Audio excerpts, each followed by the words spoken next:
نحمده ونصلي على رسوله الكريم اما بعد. معزز حضرات علماء کرام اور میرے دینی بھائیوں،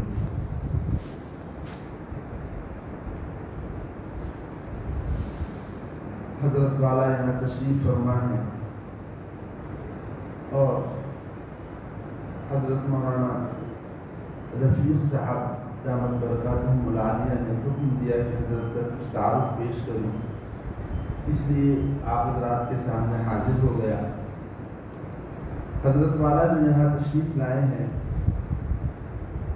ان کی نسبت تصوف کے اعتبار سے بڑی عالی ہیں، بڑی اونچے درجے کی نسبت اللہ تبارک و تعالیٰ نے حضرت والا کو عطا فرمائی ہیں. 3 نسبتیں حضرت والا کو حاصل ہیں. نمبر 1 نسبت جو ہے وہ حضرت مولانا سید اصغر حسین میاں صاحب رحمۃ اللہ علیہ، محدث دارالعلوم دیوبند، جو حضرت شیخ الہند رحمۃ اللہ علیہ کے مخصوص تلامذہ میں تھے، اور حضرت حاجی امداد اللہ مہاجر مکی رحمۃ اللہ علیہ کے بڑے معتمد خلیفہ تھے. حضرت رحمۃ اللہ علیہ نے تقریباً 50 سال دارالعلوم کے اندر حدیث شریف کی خدمت انجام دی ہے. ابو داؤد شریف کا سبق حضرت کا بڑا مشہور اور بڑا ممتاز تھا. حضرت مفتی شفیع عثمانی رحمۃ اللہ علیہ نے لکھا ہے کہ وہ تمام ممالک جہاں دارالعلوم کے نہج کے اوپر اور دارالعلوم کے اکابر کے نہج کے اوپر دین کی خدمات ہو رہی ہیں اور حدیث پڑھائی جا رہی ہے، تو وہاں حضرت کے طلباء اور حضرت کے شاگرد پہنچے اور تلامذہ پہنچے اور حدیث کی خدمات انجام دی. تو حضرت والا رحمۃ اللہ علیہ کی نسبت حضرت کو حاصل ہے. دوسری نسبت جو حضرت کو حاصل ہے وہ حضرت مجدد الامت حضرت مولانا اشرف علی صاحب تھانوی رحمۃ اللہ علیہ کی، کیونکہ حضرت کے والد محترم فقیر الاسلام حضرت مولانا سید اختر حسین میاں صاحب رحمۃ اللہ علیہ جو بہت صاحب دل اور صاحب کشف بزرگ تھے، ان کی بزرگیت کا عالم میں آپ کو اس بات سے بتاؤں کہ آخری زمانے کے اندر اللہ تبارک و تعالیٰ کا یہ اللہ کی عادت ہے، اللہ کا مزاج ہے کہ جو اللہ کے مقبول بندے ہوتے ہیں تو آخری حالت کے اندر اللہ تبارک و تعالیٰ کوئی ایسی علامت ظاہر کر دیتے ہیں جس سے یہ پتہ چلتا ہے کہ ان کی خدمات اللہ کے نزدیک مقبول ہیں. حضرت مولانا اشرف علی صاحب تھانوی رحمۃ اللہ علیہ کے اخیر عمر کے اندر شہادت کی جو انگلی ہے اس کے ناخن سے ایک نور ظاہر ہوا اور عجیب نور تھا.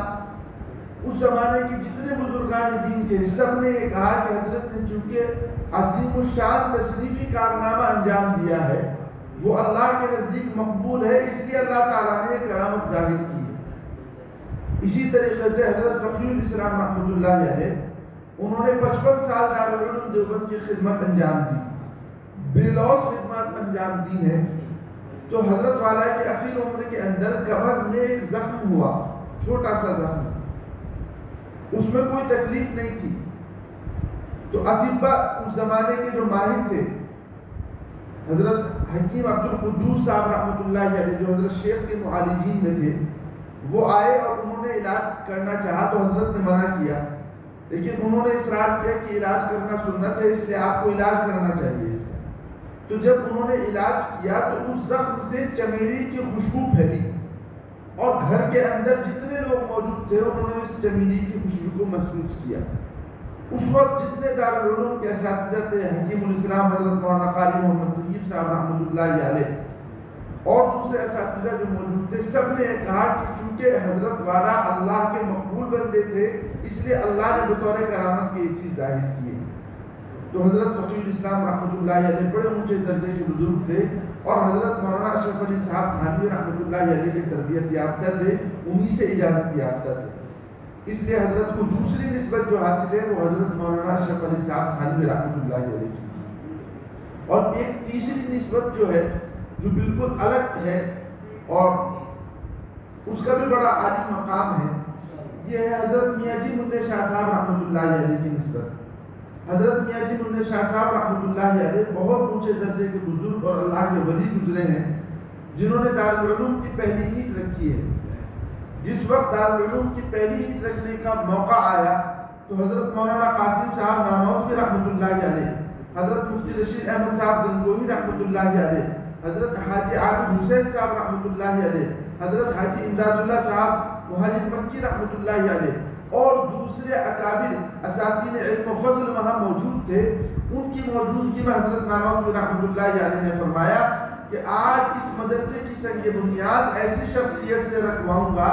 جس کے دل میں گناہ کبیرہ تو بہت دور کی بات صغیرہ کا وسوسہ بھی پیدا نہیں ہوا، اور 40 سال سے جس کی تہجد کی نماز بہت نہیں ہوئی۔ اس کے بعد پھر حضرت میاں جی النہ شاہ صاحب رحمۃ اللہ علیہ کا نام پیش کیا، حضرت والا آگے تشریف لائے اور حضرت نے دارالعلوم کی پہلی اینٹ رکھی۔ تو یہ حضرت میاں جی النہ شاہ صاحب رحمۃ اللہ علیہ کی نسبت ہے، اور اس سلسلے کا امتیاز یہ ہے کہ اس سلسلے کے بڑے بزرگوں کے اندر حضرت شاہ سید شمس الدین صاحب رحمۃ اللہ علیہ ہیں، حضرت شاہ سید انسان الدین رحمۃ اللہ علیہ ہیں، حضرت جنید بغدادی رحمۃ اللہ علیہ ہیں، حضرت شاہ عبد القادر جیلانی رحمۃ اللہ علیہ ہیں۔ اس سلسلے کے اندر حضرت حاجی امداد اللہ صاحب مہاجر مکی رحمۃ اللہ علیہ اور میاں جی نور محمد زنجانوی رحمۃ اللہ علیہ اور جو دوسرے اکابر ہیں ان کا واسطہ نہیں ہے، بلکہ ایک الگ واسطہ ہے۔ حضرت شاہ سید شمس الدین صاحب رحمۃ اللہ علیہ، حضرت شاہ سید نظام الدین صاحب رحمۃ اللہ علیہ، حضرت جنید بغدادی رحمۃ اللہ علیہ اور حضرت شاہ عبد القادر جیلانی رحمۃ اللہ علیہ کے واسطے سے حضرت سیدنا حضرت علی رضی اللہ عنہ تک یہ سلسلہ پہنچتا ہے۔ تو یہ بھی ایک سلسلہ ہے اور بڑا عالی سلسلہ ہے۔ اس سلسلے کے اندر جو بزرگان دین گزرے ہیں، حضرت شاہ سید شمس الدین صاحب رحمۃ اللہ علیہ یہ دیوبند کے اندر تھے اور دارالعلوم کے قیام سے پہلے ان کا زمانہ گزرا ہے۔ جو حضرات دیوبند گئے ہیں انہوں نے دیوبند کی مرکز کی جو مسجد ہے رحم بی بی اس کو دیکھا ہوگا، بڑی عظیم الشان مسجد ہے۔ اس مسجد کی تاریخ کے بارے میں لوگوں نے لکھا ہے کہ ایک خاتون تھی رحم بی بی جو طوائفہ تھی، حضرت شاہ سید شمس الدین صاحب رحمۃ اللہ علیہ کی شخصیت کو دیکھ کر اس نے توبہ کر لی اور ایسی سچی اور پکی توبہ کی کہ وہ رات جو